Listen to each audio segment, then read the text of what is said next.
Hey, everybody. Jake and Gino here. Welcome back to another Financial Freedom Friday. Gino, what do we do on these calls? We talk about becoming financially free and taking control of your financial future. Woot. People with financial intelligence can change the world for the better. Boom. Right, my Period. friend? Last week's show, we talked about skills to learn. Part 1. This is skills to learn. Part 2. If you love the channel, subscribe to the channel and give us a big like. Hit the like button down there. This first skill to learn on this video is truly revolutionized my life. You need to write down your goals. I want everyone to write this down. Proper planning prevents piss poor performance. Yes. Let me say that again. Proper planning prevents piss poor performance. How are you going to hit a target if you can't focus on the target or you don't have it written down? Once I started writing down my goals, whether it was buying my first property, whether it was writing my first book, whether it was my first refinance, whether it was becoming financially free, whatever it was, once I wrote those goals down, my subconscious was activated towards achieving those goals. So very important. Most adults, over 90% of adults, don't have goals written down. And guess what? Over 90% of those people will not retire financially free. They'll have to depend on Social Security. There's a huge correlation between writing down goals and becoming financially free. So write down those goals, everybody. Every day at the top of my list to become the Chick-fil-A of apartments. This is what I do during the day, by the way. This is my time blocking and going throughout the day.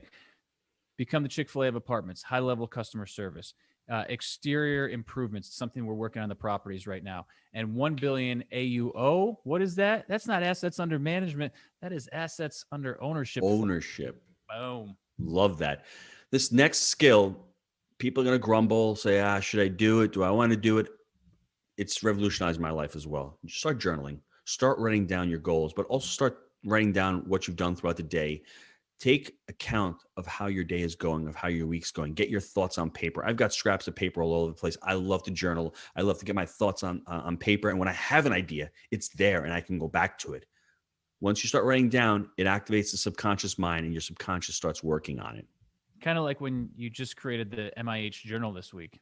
Right? It's just, it was just a thought, boom, done, right? And I said, I need to do this. It's really awesome. This next one, pay your bills on time. Become responsible. Not a bad idea. Right? But most people do. Most people pay their bills on time. They'll complain. Oh, I didn't get paid this week. Oh, you know what? If you didn't get paid this week, then don't go buy that couch. If you can't afford it, don't do it. It's very important. You need to be responsible, the ability to respond. If you don't take control of that, you're always going to be making excuses. In 2008, when I read T. Harv Eker's book, The Secrets of the Millionaire Mind, I finally became responsible. I was blaming everybody else. It was the economy. It was the president. It was the government. It was none of those. It was me. Once I became responsible for my actions, did it take a while? It absolutely took a while. Everything changed. I saw hope. So if you start paying your bills on time, guess what? People are going to start respecting you. And then there goes a snowball because you're going to start making money. And you're going to start saying to yourself, do I really need that TV? Do I need that couch? Remember, we've talked about the need and the want. All of a sudden, things start becoming more clearer and you start becoming more responsible for all of your actions. I'm going to give everybody a life hack right now. So I pay my credit card bills every week. And I scale from anywhere from 2 to 5% on every purchase, 2 to 6%, on every purchase that I make. So I have the Blue Cash with Amex that gets all our groceries. That's 6%. I got the Amazon card. I think I'm knocking 3% off, maybe 5 actually, of every purchase I make with Amazon. It's somewhere between 3 and 5. Yes. Okay. And then I also have another card that I get 2% on every purchase that I make. So I'm making literally thousands of dollars per year in credit card fees, and I pay them all off every single week in full. So all I'm doing is I created another stream of revenue. Gino and I are all about streams of revenue. I probably make easily between $5,000 and $10,000 a year just on these stupid credit cards, and all they're doing is making my life easier and paying for them. So, and that's not Jake and Gino's credit card, which is giving us a few $100 a month also. And that's not a lot of the other business cards that we're utilizing. We're utilizing them wisely. We're not creating debt to create debt. We're creating debt to buy the assets, and we're creating debt from the personal side that we pay cash, but you might as well, you're using other people's money as well. One more from the mindset piece on this. And the other thing is I'm never using a debit card or anything like that, so people don't have access to my cash. Okay. So if I'm making a purchase, it's on the bank's dime, it's on their credit card, and they're going to be more willing to fight and dispute charges if there's any errors there. You're never dipping into my piggy bank, friend. All right. I love that. OPM, baby. Don't touch the piggy bank. Ow! Next one. To me, this is also crucial. Do what you say and say what you do. In last week's video, we talked about being on time. If I'm going to be at a phone conversation with Jake and we have it scheduled for 10 o'clock, I'm going to do that. I'm going to say I'm going to be there at 10. Be there at 10. If you're putting in an offer on a deal and you say it's going to be 300, put the offer in at 300. Don't go back and say, oh, I really said 250. You do what you say and you say what you do. You want to create that character ethic. You don't want the personality ethic like Stephen Covey talks about. I'm getting really annoyed about this because the personality ethic is out there. It's all flashy. It's showy.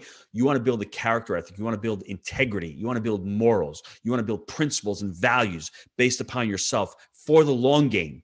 And how do you start by doing that? Do what you say and say what you do. It's all about the long game, dude. I could not agree with you more. And if you really look at this entire video series, it's not about instant gratification, guys. If you want that really, special life for you, yourself, and your family, and that life of abundance, it's taking a long view in a lot of the things that you do, and it's doing the right thing from day one. These last two might be a little bit difficult for people to comprehend, but I've learned this over the last 5 years. Work hard and don't expect to get paid. Especially when you're young, when you're working hard. That's not flashy. That's not a Lambo. It's not, but it's the reality. It's why Jake can sit there and sell his range and buy a 2009 Dodge Ram because he doesn't really care. He doesn't care about the money. He's putting the hard work, and now he's seeing the fruits of his labor. Think of yourself as a farmer. You're planting a seed. That seed is going to continue to grow. Are you a farmer in the summertime that doesn't do any hard work and expects the seed to flourish? That's not reality. It's the law of nature. Working hard on the front end and putting in the hours on the front end and not getting paid is what we've all done as entrepreneurs. We've made tons of mistakes. I've always said it. That doesn't look good on Instagram. It doesn't, but it's the reality. We're here to talk reality, right? We're here to talk Amen, life skills. The definition of an entrepreneur is someone who makes enough money to pay for their mistakes. That's what it comes down to. Not getting paid in the front end will get you paid a ton on the back end. Right, Jake? Dude, we've made our share. That's for damn sure. And this last one was a real epiphany for me when I read, Killing Sacred Cows. It's of the abundance mindset, and it's really the middle class versus the wealthy mindset. You're saving money for a bigger purchase. You're saving goals. You don't go out there and start buying something and putting on credit, especially whether it's a couch or a TV. You want to pay that thing in full. You don't want to buy it on credit and then have payments doing it. You're saving for a bigger asset or something like that. That's what you want to do. You do not want to go in there and start creating debt on a personal expense. That's really important, everybody. That's the death spiral. Yeah, you want to be saving money to put it into, real assets that are going to pay you and then pay down the debt. Because guess what? When you go buy the couch, it's going to depreciate, okay? And then who's paying down the debt? You are, okay? Mm-hmm. And so all you're doing is making it harder and harder to make the payments, on the other things that you have in life. Versus if you're the squirrel and you're saving the nuts and then you put it into the piece of real estate that someone else is going to pay for, okay? That thing is going to appreciate in value if you're doing the right thing by it, and the residents are going to pay down your mortgage. You do that enough times, that's when life gets interesting from a financial perspective, and it gets really fun because your optionality goes through the roof. Love that. Yep. Yeah. So everybody, click on that like button down below. Subscribe to the Jake and Gino channel. Next week's show, we're going to talk about the difference between the poor, middle class, and wealthy mindset. Has nothing to do with the dollars amounts. It has to do with their mindset. So stay tuned. Jake, thanks for being on. Love talking to you, bro. Everyone, let's just go out there and let's make it happen. MIH.